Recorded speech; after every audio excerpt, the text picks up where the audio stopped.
Programme خوش آمدید ناظرین. ہم سینیٹر بلور صاحب سے اور ایاز امیر صاحب سے پوچھتے ہیں کہ فاٹا سے جو معاملات اٹھ رہے ہیں اور پاکستان بھر میں ان کا اثر ہو رہا ہے, ان کو مینج کس طریقے سے کیا جائے. بلور صاحب, آپ کے پاس ایک یونیک پوزیشن آپ کے پاس ایک یونیک پوزیشن ہے. آپ مرکز کے اندر بھی آپ کے تعلقات مرکزی حکومت سے بہت اچھے ہیں. صوبے کے اندر کوئی خاص قسم کی اپوزیشن نظر نہیں آتی. صدر صاحب جن کا اس وقت تمام کا تمام سکہ چلتا ہے آئینی طور پر فاٹا کے اندر, ان کے ساتھ بھی تعلقات اچھے ہیں, لیکن یہ ایریا سٹیبل نہیں ہو رہا. اس کی کیا وجہ ہے؟ دیکھیے, ہم نے تو جیسے حاجی منیر صاحب نے فرمایا, ہم نے کبھی 247 کو چیلنج نہیں کیا. وہ اپنی جگہ پہ قائم ہے.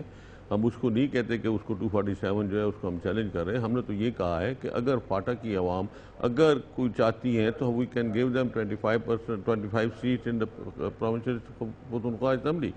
ٹھیک ہے, ایسی بات نہیں ہے. اگر نہیں چاہتے تو ہمیں کوئی زور کی بات نہیں ہے.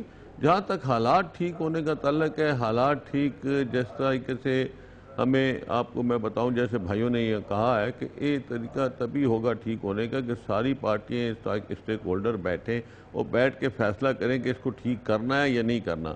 میرے خیال میں ہماری جو پارٹی جتنی بھی جو انوالو ہیں, جو ٹوٹلی ایجنسیز ہیں اور جو پارٹیز انوالو ہیں, جو فاٹا کے مشران انوالو ہیں, ہم لوگ جو ہیں, ہم جو بیٹھے ہوئے ہیں, وی آر سفرنگ. جی, خیبر پختونخوا از سفرنگ. فاٹا کی وجہ سے ہی سارے سفرنگ ہو رہی ہے.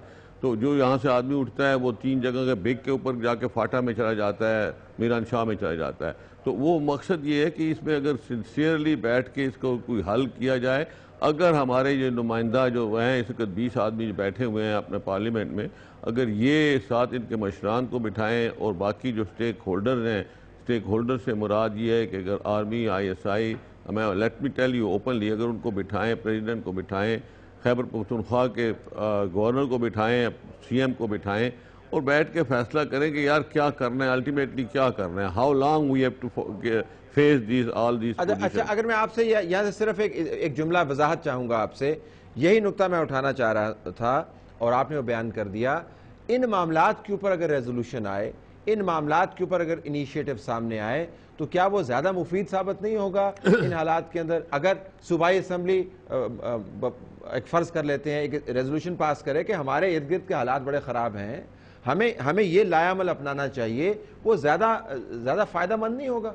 نہیں, بالکل فائدہ مند ہوگا, لیکن میرا مقصد یہ کہ ہم ریزولوشن یہ تو اپنا پارلیمنٹ پاس کر سکتی ہے, نیشنل اسمبلی اور نیشنل اسمبلی اور سینٹ پاس کر سکتی ہے, اور میرا خیال ہے اس میں کسی کو اعتراض نہیں ہوگا, کوئی ان کے خلاف ووٹ ہی نہیں دے گا اس ریزولوشن کے خلاف. اگر آپ کہتے ہیں تو نیکسٹ سیشن میں میں یہ پیش کر دیتا ہوں, ایسی بات نہیں ہے. بات میرے کہنے پہ کیا, وہ تو آپ کو خود کنونس ہونا چاہیے کہ آپ کی ترجیحات کیا ہیں. اگر ترجیحات پر نمبر 1 یہ ایشو ہوگا تو ظاہر ہے اسی کے اوپر ریزولوشن آئے گی. نہیں, ڈیفینیٹلی. ایک تو یہ بات یہ ہے کہ ہمارے فاٹا کے بھائیوں نے, بہت سے لوگوں نے یہ کہا, ہم نے پارٹی نے 2 دفعہ فاٹا کے لوگوں کو, مشران کو بلا کے جرگے کیے ہیں.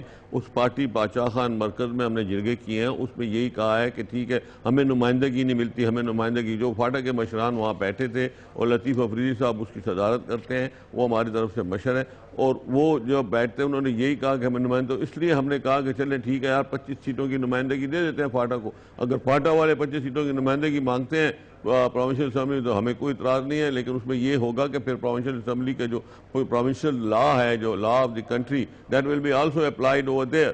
تو مقصد یہ تھا, ہمارا مقصد یہ ہے کہ کمبیٹ میں آنا چاہیے فاٹا کو بھی. اگر فاٹا کو دوبارہ صوبہ بنانا چاہتے ہیں ہمیں کوئی اعتراض نہیں ہے. صوبہ کیسے بنے گا؟ آج بھی سارا پشاور میں فاٹا کے جتنے بھی لوگ ہیں وہ پشاور میں آباد ہیں. اس وقت پشاور میں آباد ہیں. منیر صاحب کا مجھے نہیں پتا, باقی جتنے میں نے ہیں ان سب کے گھر پشاور میں ہیں, جو آپ کے پاس ہیں, جو ہمارے سینیٹر ہیں ان سب کے سینیٹر. آپ کی پارٹی کے بہت سارے لوگوں کے گھر اسلام آباد کے اندر ہیں, کراچی کے اندر ہیں, تو میرے خیال میں پاکستان کی سرزمین ہے, جس کا جدھر دل چاہے گا گھر بنا لے گا.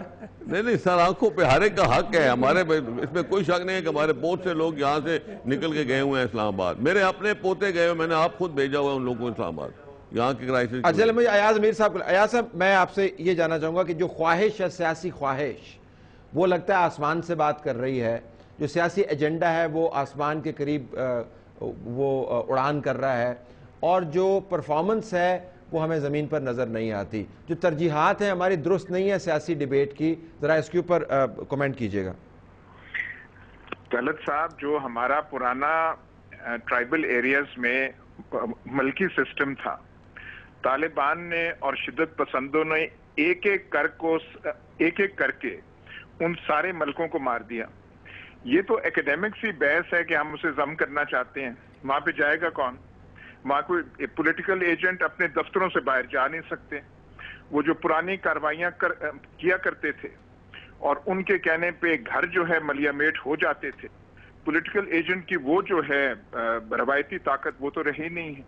وہاں کی ریالٹی بالکل اور ہو گئی ہے. فوج جو ہے وہ جب جاتی ہے اس پہ حملے ہو جاتے ہیں. تو کون سی رٹ ہوگی اور کون سا ہم ضم کریں گے اس کو یہاں پہ؟ یہ تو مسئلے ہی اور ہیں. ان مسئلے کو کچھ ٹھیک ہونے دیں، اس آگ کو نیچے ٹھنڈا ہونے دیں. اس کے بعد یہ جو آئینی اور ایڈمنسٹریٹو بحثیں ہیں ان کا پھر وقت بہت ہوگا.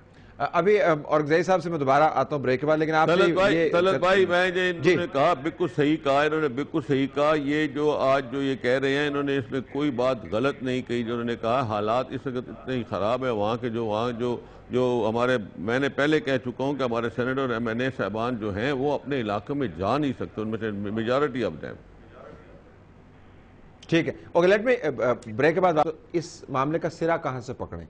اگر ہم نے فاٹا کو سٹیبلائز کرنا ہے، وہاں پر استحکام لانا ہے، تو خیبر پختونخوا کے اندر استحکام آنا ہے. خیبر پختونخوا میں استحکام آنا ہے تو سارے پاکستان میں استحکام آنا ہے. فاٹا کے اندر اگر ہم نے استحکام لانا ہے تو اس کا آغاز کہاں سے کریں گے؟ اگلے ہم 18-20 منٹ میں اس کے اوپر بات کریں گے آفٹر اس بریک.